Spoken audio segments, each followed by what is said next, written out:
pindah ke Jakarta. Setiap pagi Denny berjalan kaki ke sekolah barunya. Ia melewati rute yang sama setiap pagi, menyelusuri gang merpati yang ternyata tidak ada burung merpatinya.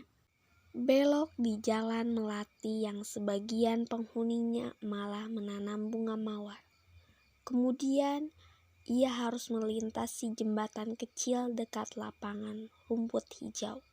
Sekolahnya hanya 100 meter dari lapangan itu. Yang menarik, di seberang lapangan rumput itu terdapat rumah dengan taman bunga yang cantik. Rumah itu selalu sepi seperti tak berpenghuni. Yang terlihat hanyalah Suki, sahabat baru Denny. Suki selalu duduk di depan rumah. Ia selalu ada di situ setiap kali Denny berangkat dan pulang sekolah. Pernah Denny bertanya, mengapa rumah Suki selalu sepi? Tetapi Suki tidak pernah menjawab.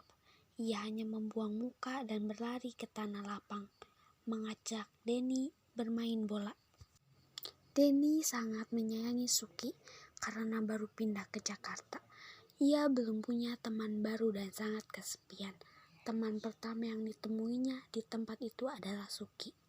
Pernah saat musim hujan, Denny pulang sekolah dengan jas hujan dan payung besar. Ia melewati rumah Suki. Denny melihat sahabatnya itu berdiri di depan pagar. Kehujanan, basah kuyup menunggunya. Denny sangat khawatir saat sahabatnya itu terkena pilek. Tanpa pikir panjang, Denny melepaskan jas hujannya dan menyelimutkannya ke tubuh Suki. Namun, Suki seperti tidak peduli pada hujan begitu melihat kedatangan Denny. Dia langsung berlari keluar pagar menuju ke lapangan hijau. Denny berusaha mencegah tetapi gagal. Tak ada pilihan lain. Akhirnya Denny ikut berhujan-hujan. Ternyata bermain bola di tengah guyuran hujan sangat menyenangkan.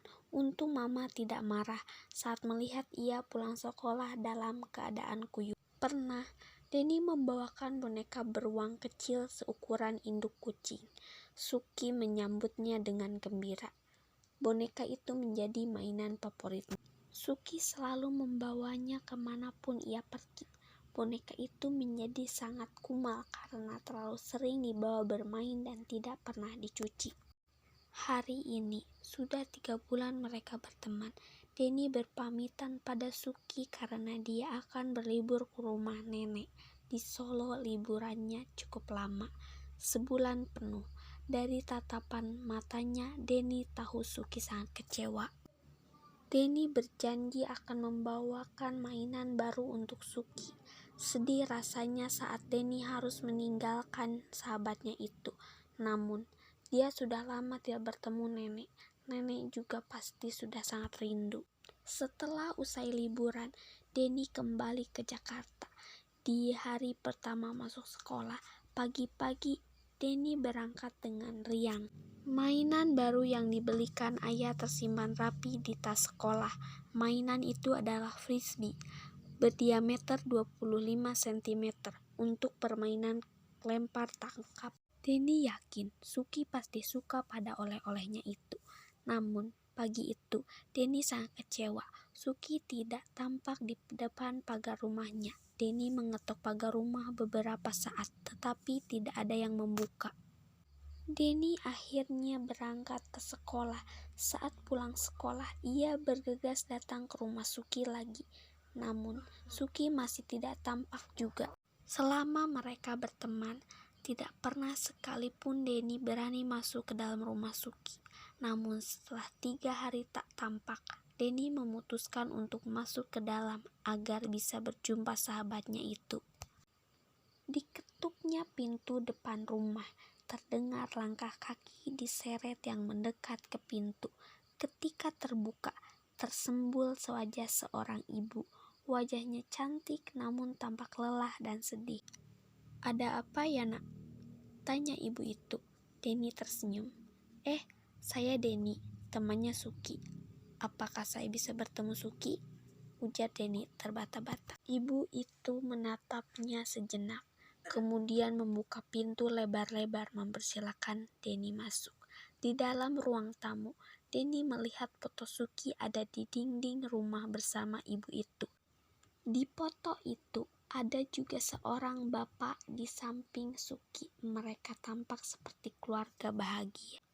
"Apakah kamu yang memberi Suki boneka ini?" tanya ibu itu seraya menunjuk boneka beruang kumal yang diberikan Denny 3 bulan lalu. Denny mengangguk. Ibu itu menghela napas panjang. "Ibu harus menyampaikan kabar duka, nak," ujarnya lirih. Jantung Denny berdebar kencang. Dia menatap ibu itu, menunggu berita duka yang dimaksud. Suki sudah meninggal dunia minggu lalu. Dia jatuh sakit selama seminggu, kemudian meninggal. Ibu sudah bawa ke dokter tapi tidak tertolong dalam waktu itu. Dia selalu berdiri di depan rumah seperti menunggu seseorang. Ia tidak beranjak sedikit pun hingga larut malam. Sekarang ibu mengerti. Saat itu dia menunggu kamu. Denny terduduk lesu. Hatinya serasa diremas-remas. "Saya pergi ke Soro berlibur di rumah nenek selama sebulan, Bu." Suaranya serak menahan air mata. "Ibu mengerti, nak. Sejak 6 bulan lalu, suami ibu sakit. Ibu sangat sibuk mengurus suami ibu dan terlalu lelah untuk menemani Suki bermain atau sekedar jalan-jalan. Dulu, biasanya suami ibu yang menemani Suki bermain. Sejam 2 jam, Suki sangat periang. Dia membuat rumah ibu menjadi ceria. Sejak dia pulang membawa boneka ini, Suki kembali riang. Ibu rasa itu saat kalian mulai bersahabat." Denny terdiam sambil mengusap air matanya. Dia tidak siap dengan berita itu. Perempuan itu bergeser mendekat kepadanya, mengusap kepalanya lembut dan berkata lirih, "Kamu adalah sahabat terbaiknya." Hati Denny sangat sedih. Ia merasa bersalah telah meninggalkan sahabatnya menunggu begitu lama. "Dia sahabat terbaik saya, Bu," ujarnya lirih. "Ibu sangat berterima kasih kamu menjadi sahabat setianya selama beberapa bulan ini. Tetapi Suki sudah tua seperti ibu dan suami ibu. Suki memang sudah saatnya pergi." Perempuan itu menggenggam tangan Denny, menariknya berjalan ke pekarangan di belakang rumah. "Kami mengubur Suki di sini." Tangannya menunjuk ke pohon sakura. Di bawahnya tampak gundukan tanah yang ditanami bunga-bunga. Ini berjalan mendekat dan jatuh terduduk di samping makam itu. Tak tahan, dia menitikkan air mata.